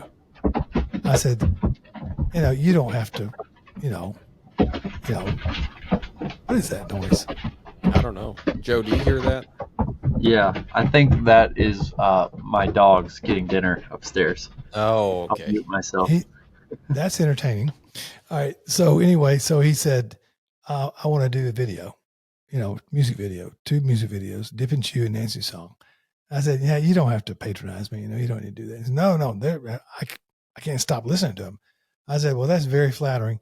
So when we go back in the studio, Max is bringing the filming crew here, and they're going to do the video on Dip and Chew and Nancy's song.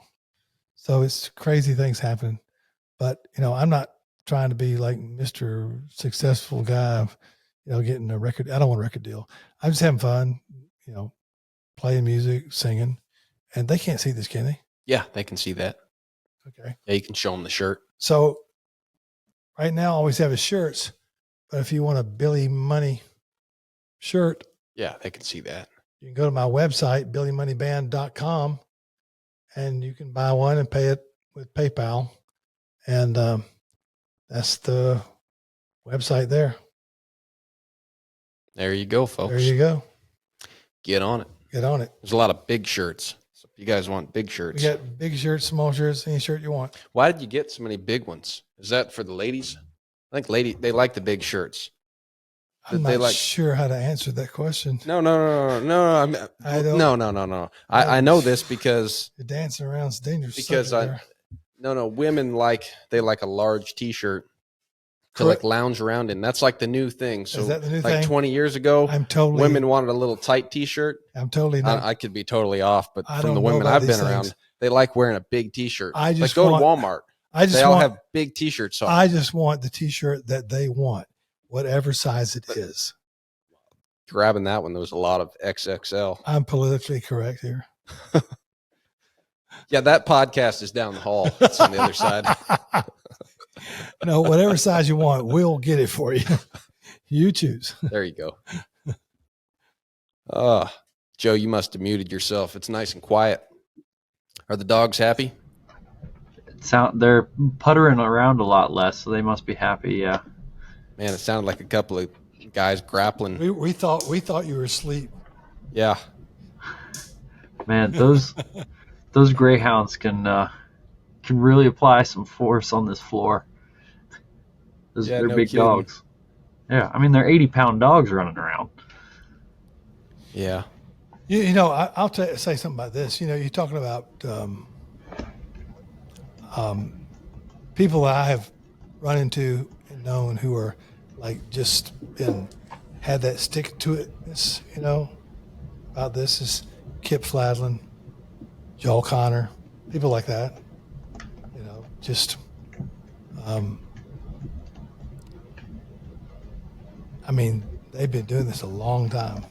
Oh, listen, Noah Cornish, been doing it since he's about 5 years old.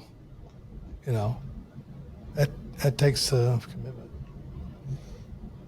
Yeah, sure does. So that the ice cube on the countertop, do you think you can ever grab it and pick it up? What's the goal with that? Have you thought about that? What is the journey with horsemanship? I know we say it never ends. It can go on for the rest of your life, but do you think there's a place you get to that's kind of satisfying, or you just die kind of sad that you didn't get more bridle horses made? No, I think there's some satisfying. I think when you, it's just kind of like if you look at it as an XY graft, you were like greatly satisfied when you started learning mechanical things like pressure and release. When you figured out, I could put my leg on hindquarters and it moves over. Golly, that's amazing. And then I could reach my rein out and it would follow my rein, or I could support with my left leg going to the right and it would come through. They were feeling back to me. You felt like, I got to figure it out. This is simple. It's just pressure and release. Yeah, and you start planning. You think, well, this winter, then I'm going to work on that. Yeah. And we'll be going in the bridle next spring. Yeah, right. I got it. Yeah. And then you realize that the next spring you're back in your halter doing a restart. Exactly. And then the next stage you might start realizing that it takes a lot less. It's more about getting them to reach where there's no pressure. I remember we had this big argument with a rancher in Nebraska one time, and they're like one of the quarter horse ranches in Nebraska, and they're great people. But older gentleman, he was arguing, it's pressure and release. And I wasn't involved in the conversation, I was just listening to it. And the other guy said, no, snaffle bit is they're coming toward peace, not away from pressure. Now, the process there is, it's just understanding what all that means. And I'm not going to go into all the details because, it says, you don't want to talk too much and reveal your ignorance. Better to be quiet and be thought of being really smart. Yeah. So I'll stop now. But it was that argument, and the guy who said you need to find a place where actually it's when the rein is tied to their feet, really, and they're reaching toward peace, and it's not they're moving away from some pain. And it's just that it's the evolution of your journey figuring out things. And there's times when you're just blown away but then when you're there, it's not long before, as you're working on it, you're feeling like you're terrible. You're the worst horseman in the world. And then you start searching and gaining, and you come to another place where you like, man, I figured out something. And I don't think it ever stops. Yeah. Never stops. I mean, I'm the best horseman in the world. I hope Buck doesn't mind me saying this, but I remember Buck blew me away one day. And he said, I just put the worst ride on a horse I have done in years. And I said to myself at that stage, well, it looked pretty good to me. And yet for him, that's how he assessed it. So it never stops. Yeah. It never stops.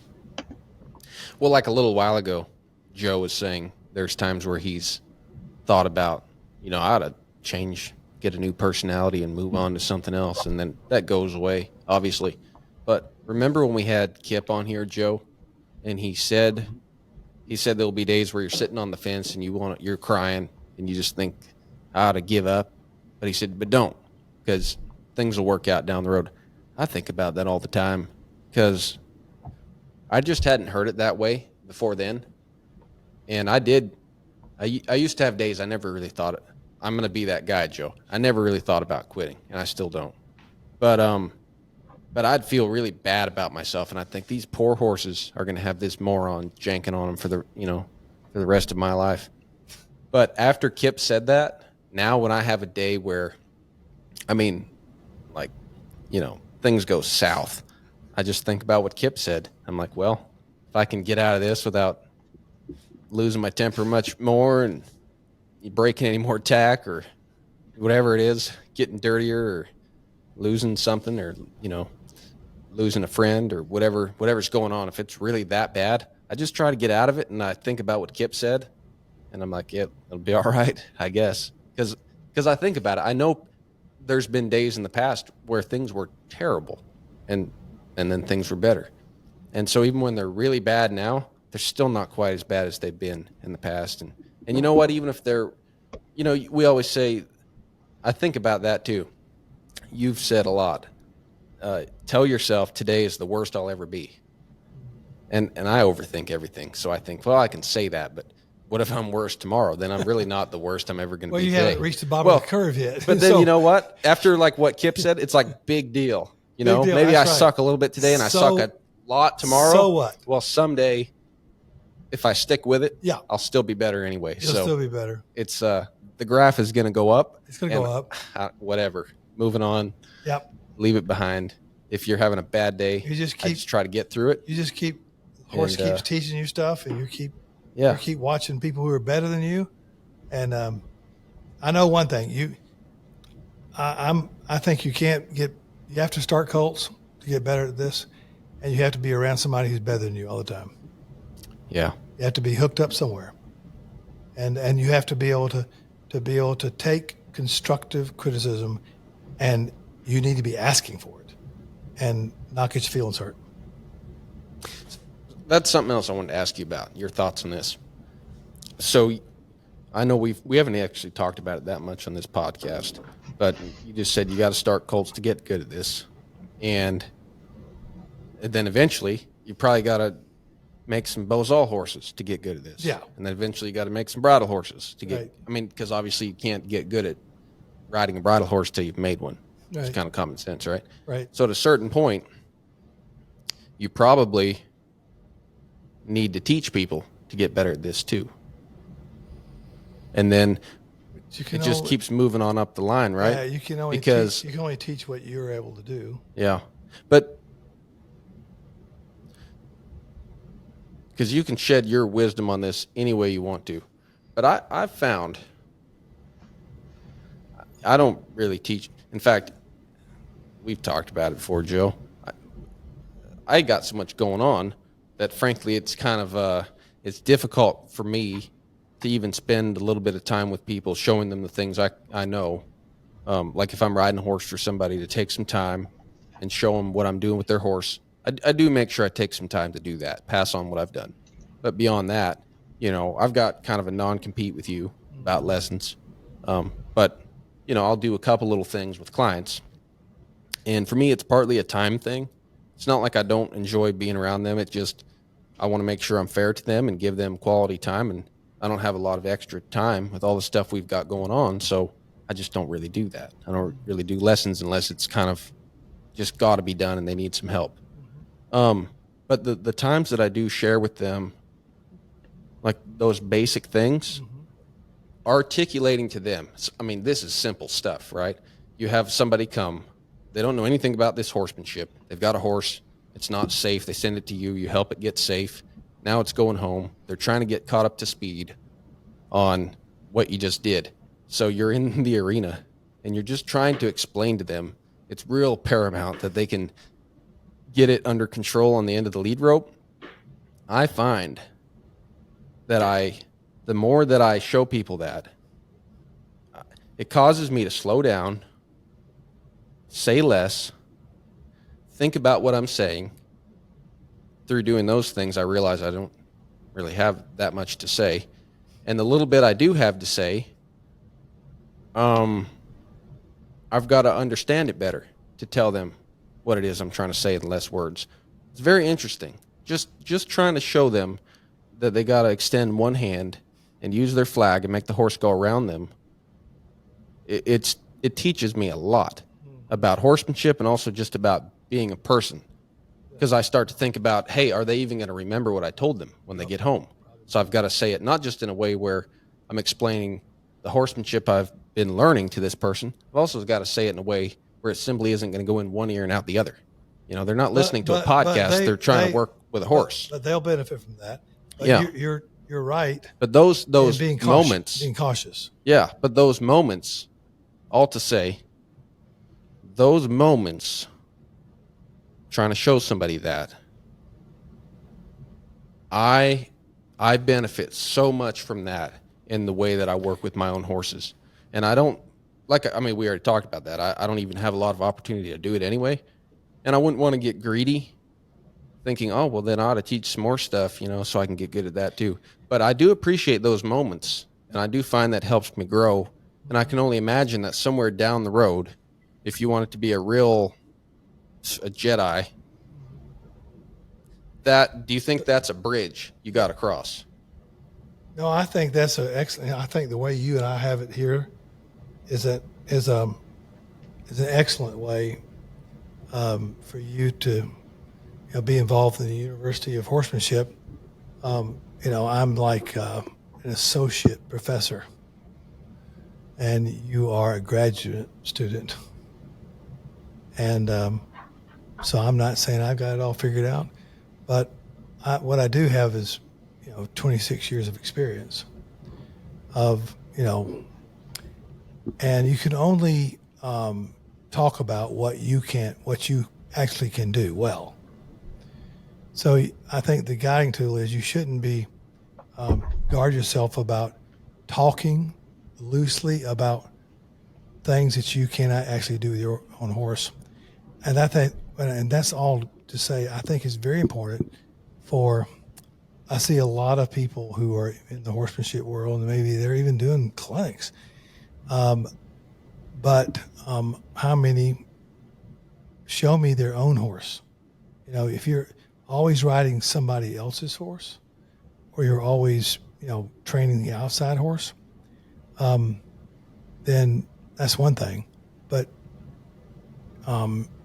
if you want cred, then show me your advanced bridle horse, show me your bozal horse, show me your two-rein horse, show me your straight up, and show me all that advanced work.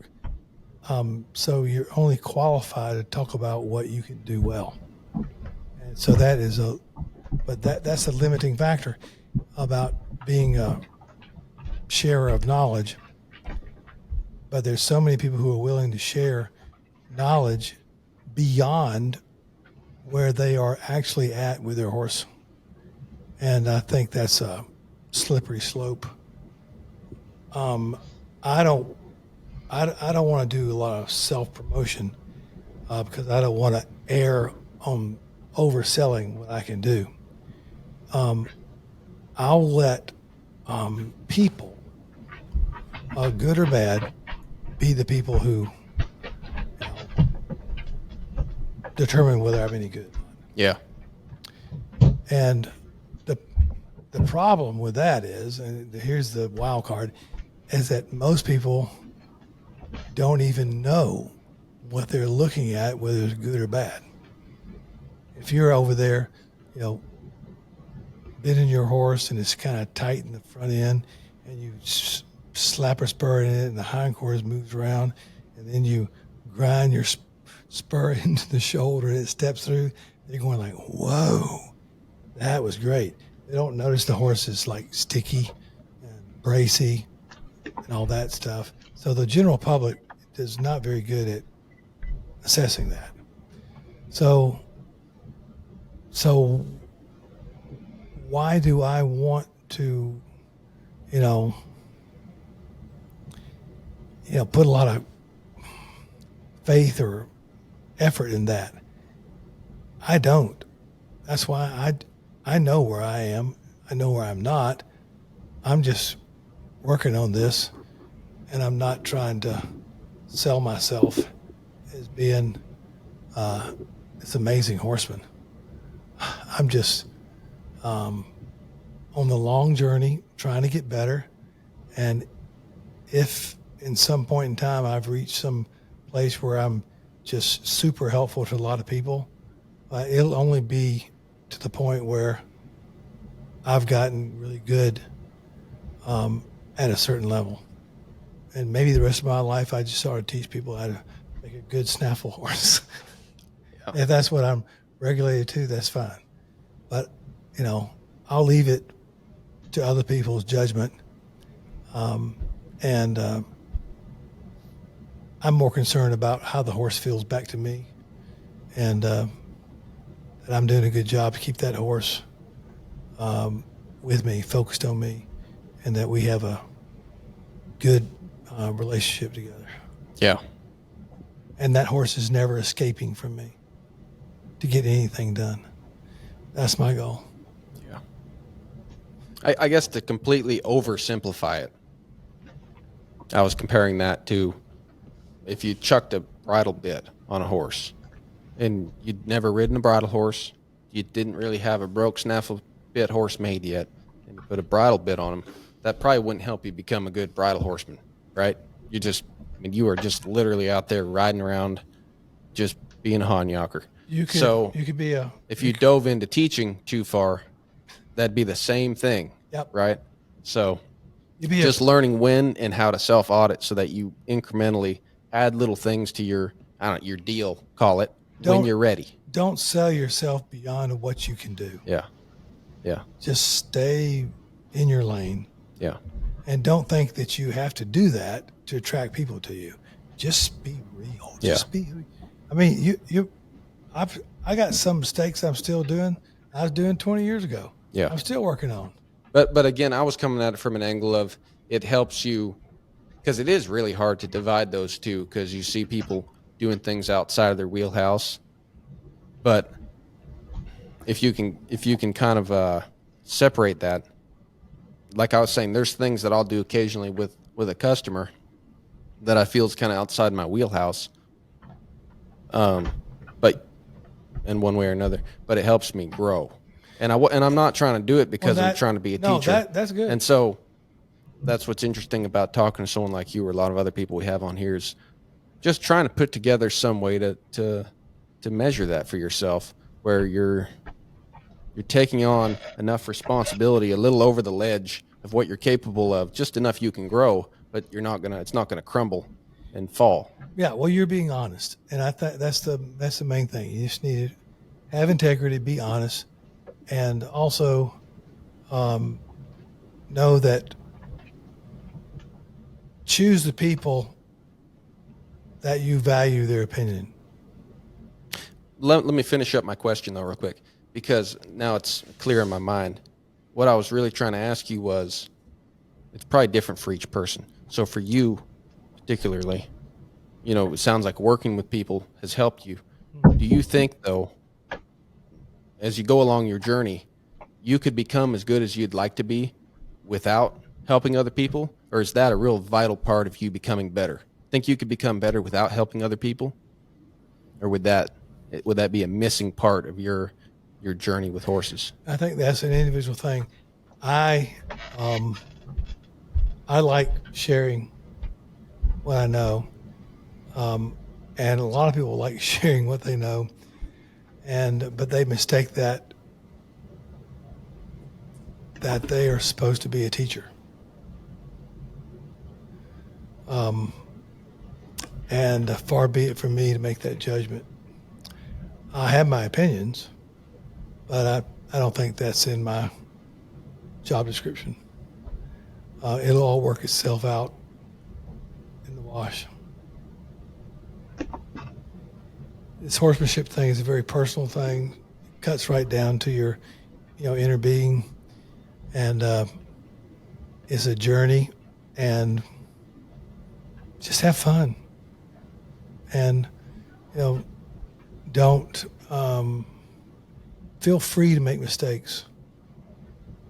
I think being a successful horseman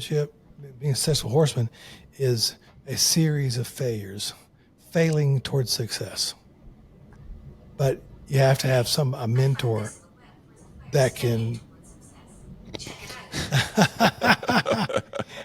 We have the computer trying to give us some information about success. I just say,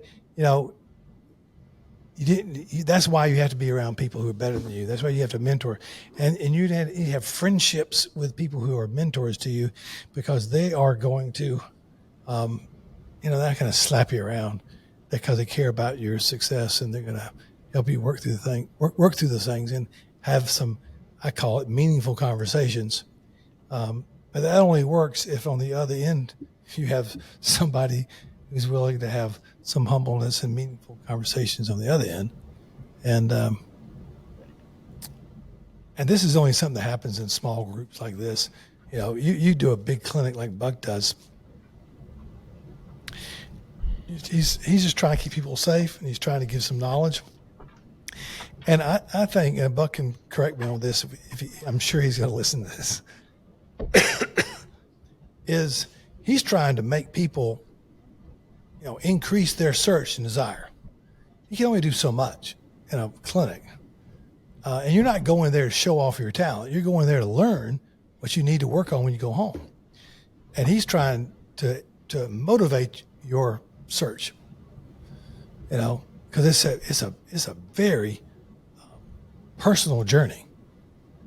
And so, far be it from me, from somebody's going through a struggle, to take this photograph on their journey and be critical of them at the photograph. When it's a movie, I need to fast forward to there, and then I wouldn't say something bad about what he's doing there, because I didn't see fast forward. Fast forward 3 years later, man, that really helped him. Look at him now. So just don't be too critical about everybody where they are. Just try to be a helper, but then again, don't be an enabler. Yeah. People need to hear the truth. And that might cause some people to walk away from you. That's their choice. This horsemanship is not going to save you, and you're not going to save horses. You're just going to be on a journey where you learn how to be a horseman, and you just keep working at it, keep failing, having success, and along the way, you'll develop a great group of friends who all are doing the same thing and all have the same kind of challenges. You know better than them, and they know they're no better than you. So when somebody starts thinking they're the, excuse the expression, the shit, they're on the wrong track. And never belittle people. Unless you're privately behind a trailer, nobody can hear you. Just kidding.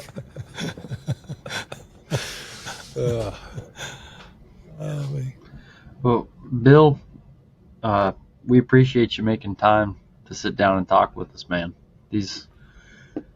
I know Ben feels the same way, but these conversations are really helpful to kind of keep you feel renewed on the journey. Feel like you said, you got people with you that are good friends that you can trust, and you can go forward and do what you got to do. Just keep struggling. And I'll tell you something. I need you guys.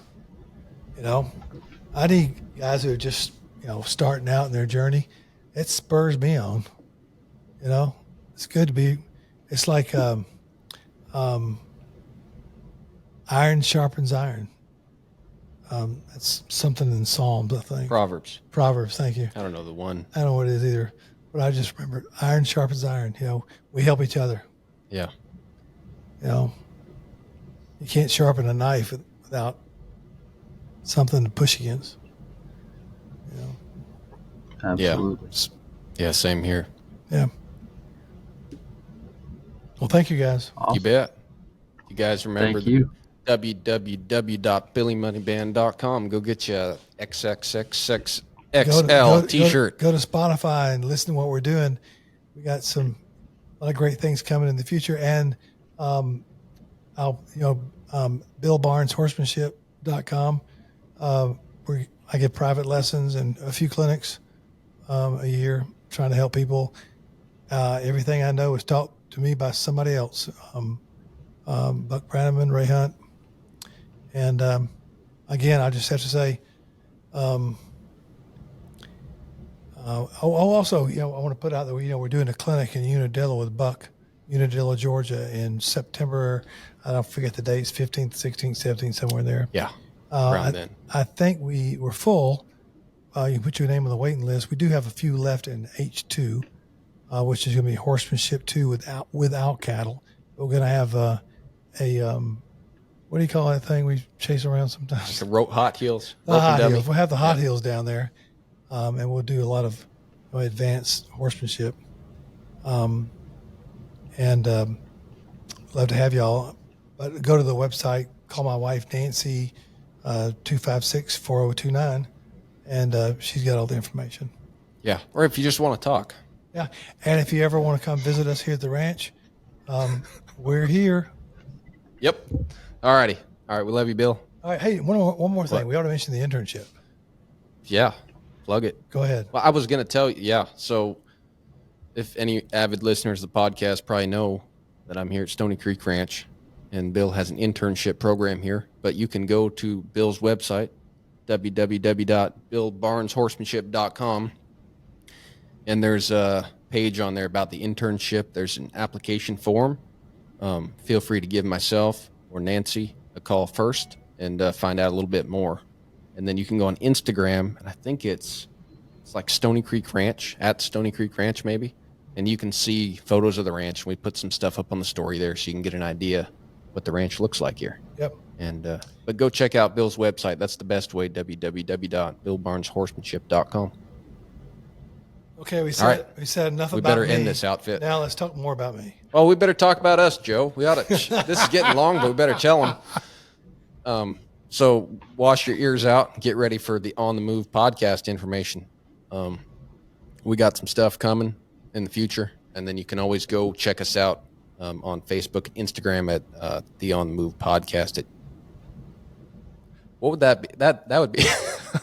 That's our email address. In fact, I wanted to ask you. Aren't you supposed to do? We got an email from a guy the other day, and I wonder how he got our email address. Aren't you supposed to do a promotion? It's on our Facebook page. Oh, aren't you going to talk about Spotify? They know where to find. Well, if they're listening, they're probably on Spotify. And how great they are. That automatically plugs in by itself. Oh, so yeah, there. We're fancy. So when we launch this podcast, it automatically goes in there. Yeah. Could I make a short promotion about our future podcast? We got 5 seconds left. Okay. All right. It's going to be Billy Money Talks podcast starting in July. So you'll hear that. It's about music.